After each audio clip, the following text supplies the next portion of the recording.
নবম শিক্ষক নিয়োগ তথা ১৯তম শিক্ষক নিয়োগের বিজ্ঞপ্তি নিয়ে আজকের এই ভিডিওতে কথা বলবো। তো ১৯তম সার্কুলার কবে হবে তথা নবম শিক্ষক নিয়োগ কবে হবে, এটা ঈদের আগে হবে কিনা এই বিষয়ে আজকের এই ভিডিওতে কথা বলবো। তো বেসরকারি শিক্ষা প্রতিষ্ঠানে ৭৭,০০০-এর বেশি শিক্ষক নিয়োগের লক্ষ্যে নবম শিক্ষক নিয়োগ বিজ্ঞপ্তি নিয়ে সুখবর দিতে পারেনি বেসরকারি শিক্ষক নিবন্ধন কর্তৃপক্ষ এনটিআরসি। আসন্ন ঈদের আগে এই নিয়োগ বিজ্ঞপ্তি প্রকাশের পরিকল্পনা করা হলে সেটি সম্ভব হচ্ছে না বলে জানিয়েছে সংস্থাটি।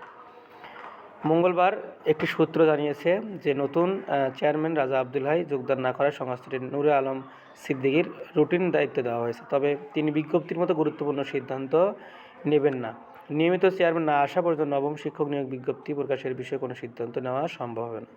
তার মানে এখানে যে ব্যাপারটা সেটা হচ্ছে যে এখন যে বর্তমান চেয়ারম্যান আছে নিয়মিত অফিসে আসছেন না, এবং এখানে একটা জটিলতা আছে এখানে একটা, এবং নূরে আলম সিদ্দিকী সম্ভবত যাতে যে কর্মচারীবৃন্দ আছে ওখানে তারা যেন বেতন পায় এবং সেই জন্য শুধু রুটিনের দায়িত্ব নিয়েছেন, কিন্তু বাকি যে গুরুত্বপূর্ণ একটা বিজ্ঞপ্তি নবম শিক্ষক নিয়োগ বিজ্ঞপ্তি, সেটার বিজ্ঞপ্তির ব্যাপারে তিনি আসলে এত গুরুত্বপূর্ণ একটা সিদ্ধান্ত তিনি নিতে পারেন না, কেননা তিনি তো ভারপ্রাপ্ত অর্থাৎ দায়িত্বপ্রাপ্ত ব্যক্তি, অর্থাৎ তিনি তো শুধু দায়িত্ব পেয়েছেন, তিনি তো চেয়ারম্যান না।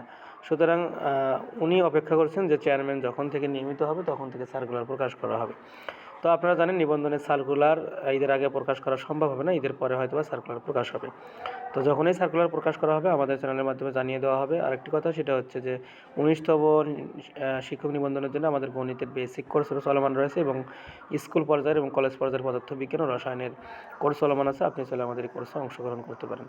তো এটাই ছিল মূলত সর্বশেষ আপডেট। তো ঈদের আগে যেহেতু সার্কুলার প্রকাশ হচ্ছে না, তাহলে ঈদের পরে সার্কুলার হবে, কিন্তু কবে হবে এটা কেউ নিশ্চিত বলতে পারছে না।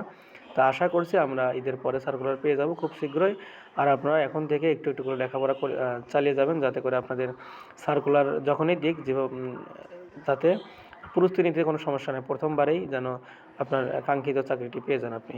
তো সকলকে ধন্যবাদ জানিয়ে আজকের মতো এখানেই শেষ করছি। আসসালামু আলাইকুম।